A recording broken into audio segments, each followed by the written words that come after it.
All right. Let's get back into this. Number 15. Chapter 15. Jesus before Pontius Pilate, and straightway in the morning the chief priests held a consultation with the elders and scribes and the whole council, and bound Jesus and carried him away and delivered him to Pilate. And Pilate asked him, Art thou the king of the Jews? And he answered, and he answering said unto him, Thou sayest it. You said it, not me. Or whatever. And the chief priests accused him of many things, and he answered nothing. And Pilate answered him again, saying, Answerest thou nothing? Behold, how many things they witness against thee. But Jesus yet answered nothing, so that Pilate marveled. So he wasn't even defending himself. And that's unheard of. If you're in a courtroom and the judge says, all right, well, what do you have to say against these accusations? The punishment's death. So what are you going to say to that? Everyone's going to be blabbing. Oh, I didn't do it, blah, blah, blah, blah, blah. Whatever. People, there'll be a variety of things that somebody would say. But they would always say something, I know I would if somebody was accusing me of some heinous crime or whatever. Anyway, so he didn't even defend himself. He was like, but, I'm here to do a job. I gotta save you guys even though you hate me. I'm gonna because I love you. And you don't know what you're doing. Alright. Said nothing. Now at that feast, he released unto them one prisoner, whosoever they desired. And there was a man named Barabbas, who was not a nice guy, which lay bound with them, that had made insurrection with them, who had committed murder, so he was a murderer, in the insurrection. Why is... Oh my goodness, I've had this on the whole time. Silly. Anyways, insurrection. Let's pull up insurrection. 15. 15:7. 15:7, insurrection. Strong's.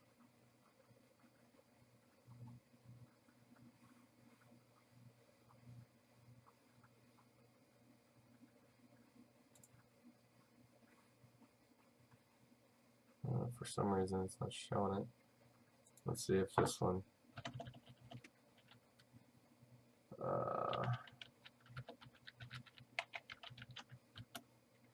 No, not insufflation. So, alright, so apparently I can't even look up that. This new toy is becoming less useful by the second. Yeah.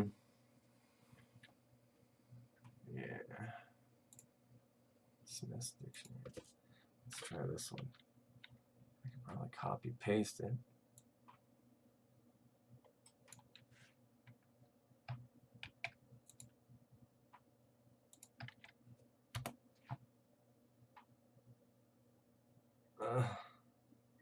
Irritating. Alright. Irritating. Insurrection. Okay, so he was a murderer, committed insurrection. And the multitude, crying aloud, began to desire him to do as he had ever done unto them. But Pilate answered them, saying, Will ye that I release unto you the King of the Jews? For he knew that the chief priests had delivered him for envy. But the chief priests moved the people that he should rather release Barabbas unto them.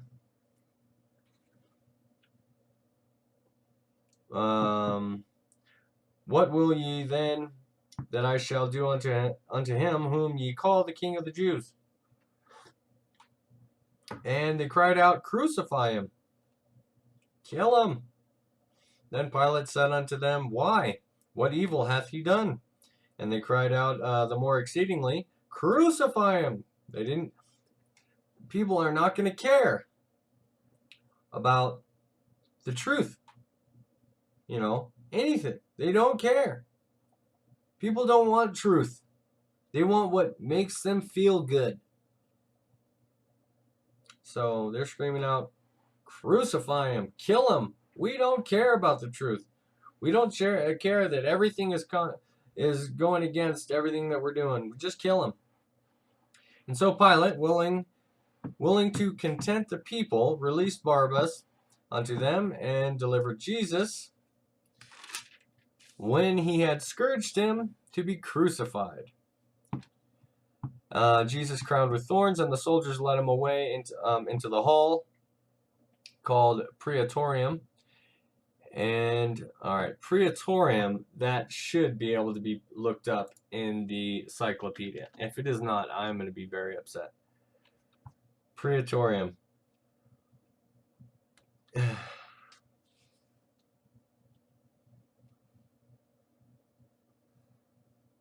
right, 16 Praetorium. All right, so I have it on here.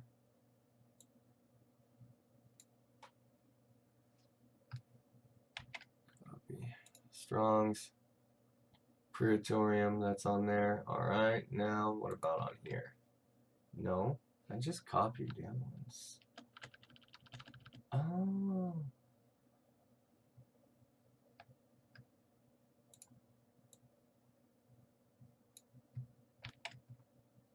right, let's see here. Still nothing. Anyways. Strong's Praetorium. I'm running two e-swords at the same time, so I think there might be conflict. I think that's what it is. Praetorium, Governor's Courtroom. All right, that's what it is. Governor's Courtroom. Or, yeah, courtroom. Sometimes including the whole camp, common judge hall, judgment, palace. Okay. They called together the whole band, and they clothed them with purple. Okay. Purple. All right. Let's look at purple. Purple muscle, by implication, red, blue color itself, and finally a garment dyed. I wish they would have the actual, what purple signifies according to the salvation and the old sacrificial system and all that, purple and all that. Anyways, that would be nice. All right, purple. I'm in the encyclopedia right now. I'll pull it up on this screen. Might as well just turn that one off since it's not being useful.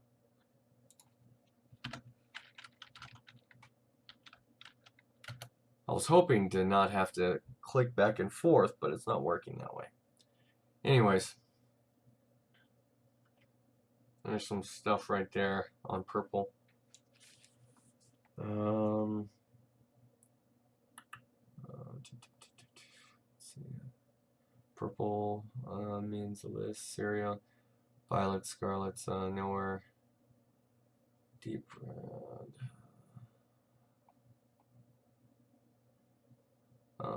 Let's see. Purple was employed in religious worship both by Junes. I think that's somebody messed up on that typing. And the Gentiles, it was one of the colors of the curtains of the tabernacle, and of the veil, and of the curtain over the grand entrance, and the ephod of the high priest, and of its girdle and the breastplate. 10 curtains, fine twine in blue, purple, scarlet, cherubims, cunning work, shout. Okay. So purple signifies something. I'll do a study on the color purple later, and all this other stuff. Just put it in the memory banks. Strong's. All right. Let's go back over here. All right. Yeah, because colors do mean stuff. I think it might be royalty. something like that. All right, clothed him in purple and gave him a crown of thorns. They put it on his head, began to salute him, "Hail, King of the Jews!" So they're mocking him, and they smote him on his head. So they're punching him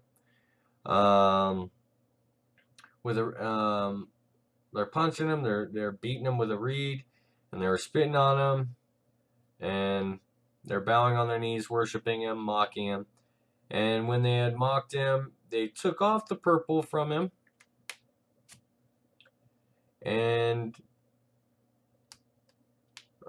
put on his own clothes again.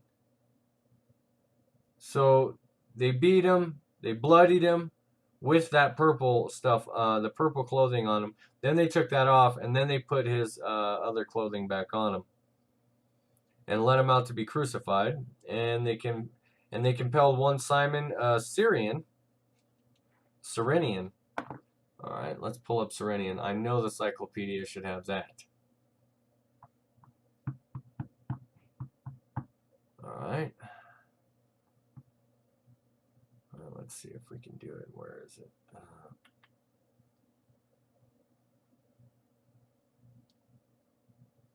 Cyrenian.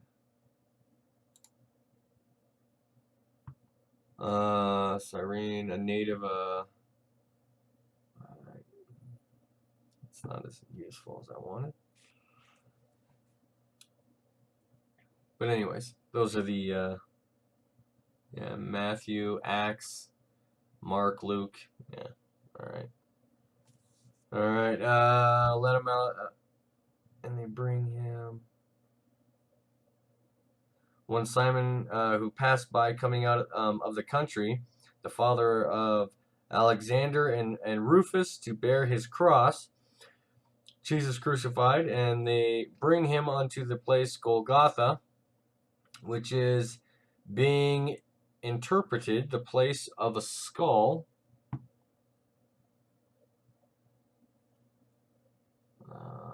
Golgotha, which is being interpreted the place of a skull.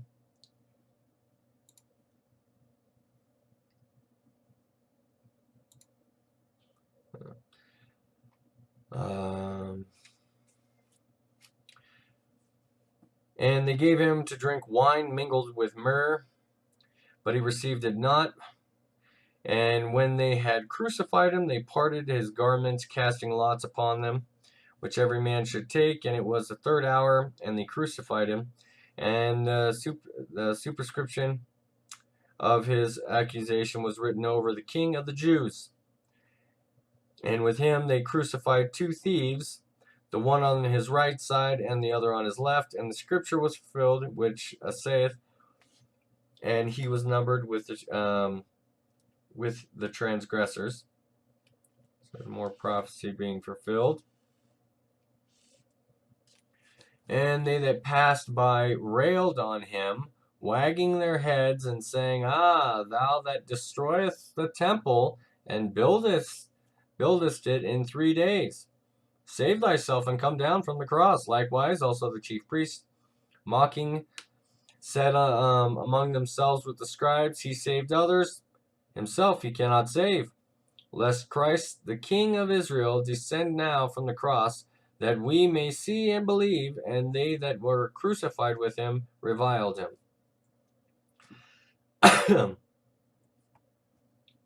All right, the death of Jesus. And when the 6th hour was come, there was darkness over the whole land until the 9th hour. So for 3 hours, there was an eclipse or darkness. But I want to say it was probably an eclipse. And in the 9th hour, Jesus cried out in a loud voice, saying, "Eloi, Eloi, lama sabachthani," which is being interpreted, my God, why hast thou forsaken me?" All right.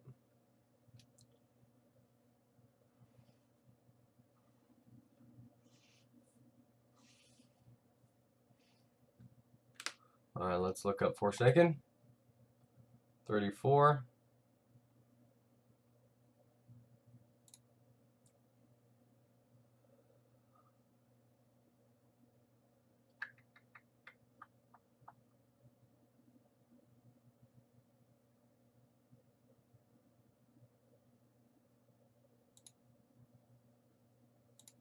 Forsaken isn't showing up on there. That's not useful. To leave behind. Remain over. To desert. My God, why have you left me? Yeah. And some of them that stood by, when they heard it, said, Behold, he calleth Elias.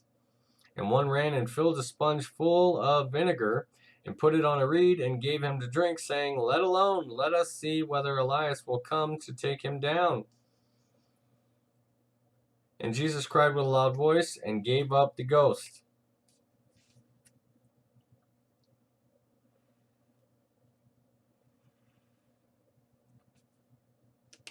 That's interesting.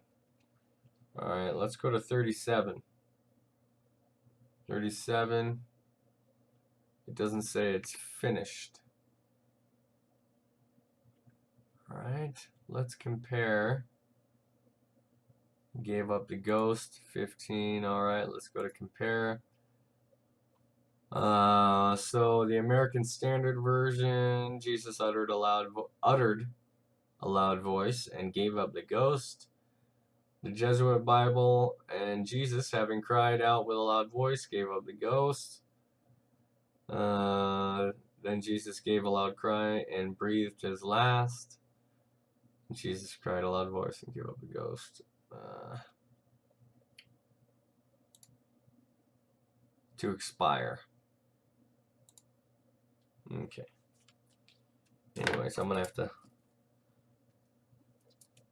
I know there's one that says he cried out and then he gave up the ghost and he said it's finished, it's done, because he died. So I need to find out why it doesn't say that in this one. Anyways. And the veil of the temple was rent in twain from the top to the bottom. And when the centurion which stood over against him saw that he so cried out and gave up the ghost, he said, Truly, this man was the Son of God. So right then and there, a centurion was saved. And countless others. I'm sure they figured it out after that, or there was enough, some people were like, whoa, he wasn't lying. And they were saved. There was also a woman, women looking on afar off, among whom was Mary Magdalene, and Mary the mother of James, and Les, and of Joses, or Joses, I don't know how to say his name, and Salome, who also, when he was in Galilee, followed him and ministered unto him, and many other women which came up with him unto Jerusalem. Jesus laid in the tomb, and now, when the even was come, because it was the preparation, that is, the day before the Sabbath, Joseph of Arimathea, an honorable counselor, which also waited for the kingdom of God, came and went in boldly unto Pilate and craved the body of Jesus. And Pilate marveled if he were already dead, and calling unto him the centurion, he asked him whether he had been any while dead. And when he knew it of the centurion, he gave the body to Joseph. And he brought fine linen, and took him down, and wrapped him in the linen, and laid him in the sepulchre, which was hewn out of a rock, and rolled a stone unto the door of the sepulchre. And Mary Magdalene, and Mary the mother of Joses, beheld where he was laid. Chapter 16.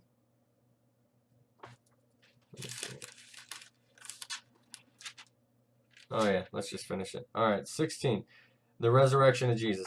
And when the Sabbath was past, Mary Magdalene and Mary, the mother of James, and Salome had brought sweet spices, that they might come and anoint him. And very early in the morning, the first day of the week, they came unto the sepulchre at the rising of the sun. All right. I don't know if this means anything, but the rising of the sun and the first day of the week. Sun worship. I don't know. I'm not saying that in reference to Jesus, but I don't know. It's in the same thing, same ballpark. Put that in the memory banks as well. Maybe it'll pop up and answer. Anyways, and they said among themselves, who shall roll us away the stone from the door of the sepulchre? And when they looked, they saw that the stone was rolled away, for it was very great, and entered into the sepulchre. They saw a young man sitting on the right side, clothed in a long white garment, and they were affrighted. And he saith unto them, be not affrighted. Ye seek Jesus of Nazareth, which was crucified. He is risen, he is not here. Behold the place where they laid him. But go your way, tell his disciples and Peter that he goeth before you into Galilee. There shall ye see him, as he said unto you. And they went out quickly and fled from the sepulchre, for they were trembled and were amazed. Neither said they anything to any man, for they were afraid. Now when Jesus was risen earlier, the first day of the week, he appeared first to Mary Magdalene, out of whom he had cast 7 devils. Wow, 7 devils. And she went and told them that had been with him, as they mourned and wept. And they, when they had heard that he was alive, and had been seen of her, believed not. And that he appeared in another form unto 2 of them, as they walked and went into the country, and they went and told it unto the residue. Neither believed they them. Afterwards he appeared unto the 11, as they sat at meat, and upbraided them with their unbelief and hardness of heart, because they believed not them which had seen him after he was risen. And he said unto them, go ye into all the world, and preach the gospel to every creature. There's a command right there. Go, preach the gospel to the world. Okay? He that believeth and is baptized shall be saved. He that believeth not shall be damned. They have a choice. That shows free will. So that right there kind of squishes Calvinist. Right. Right down there. It doesn't say go out into the world and convert everybody and make them believe. It doesn't say that. It says go out. If they believe, they believe. Good. This is the consequence if they believe. And if they don't, this is the consequence. You have to understand there's good consequences and bad consequences. Just because it says consequence doesn't mean that it's bad. And these signs shall follow them that believe. In my name shall they cast out. Wait a second. And these signs shall follow them that believe. Signs follow them that believe. In my name they will cast out devils. And they shall speak in new tongues. They shall take up serpents, and they shall take up serpents. All right, 16, 17.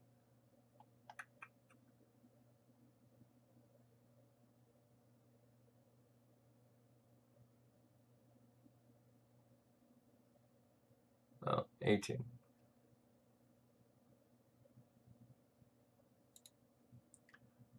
To lift, to take up or away, figuratively, to raise, keep in suspense the mind, specifically to sail away, that is, weigh anchor by. All right, To lift great variety of applications.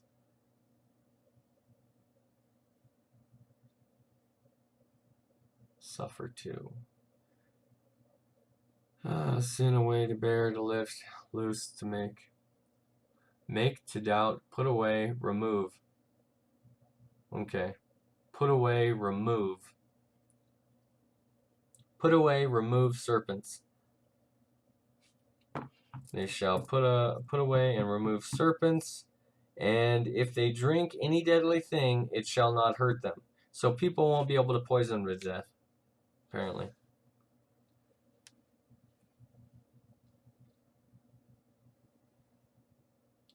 Because that happened a lot back then. The Jesuits still poison people to death.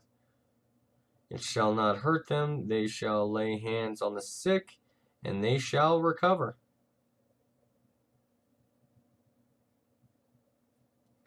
Okay.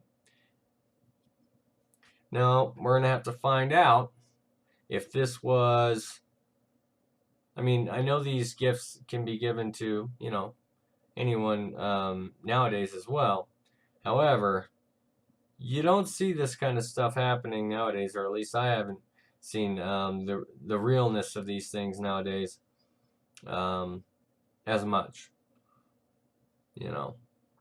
I mean, I'm sure there are people. I know the casting out devils and stuff like that. Speaking in new tongues, I've heard I've heard of that, and I believe a couple of testimonies on that, if it's done right. Not the speaking in Babel that you see in charismatic churches. That's not speaking in new tongues. It's a tongue, but it's Babel. Anyways, let's finish this. So then, after the Lord had spoken unto them, he was received up into heaven and sat on the right hand of God, just like he said. And they went forth and preached everywhere, the Lord working with them and confirming the word with signs following.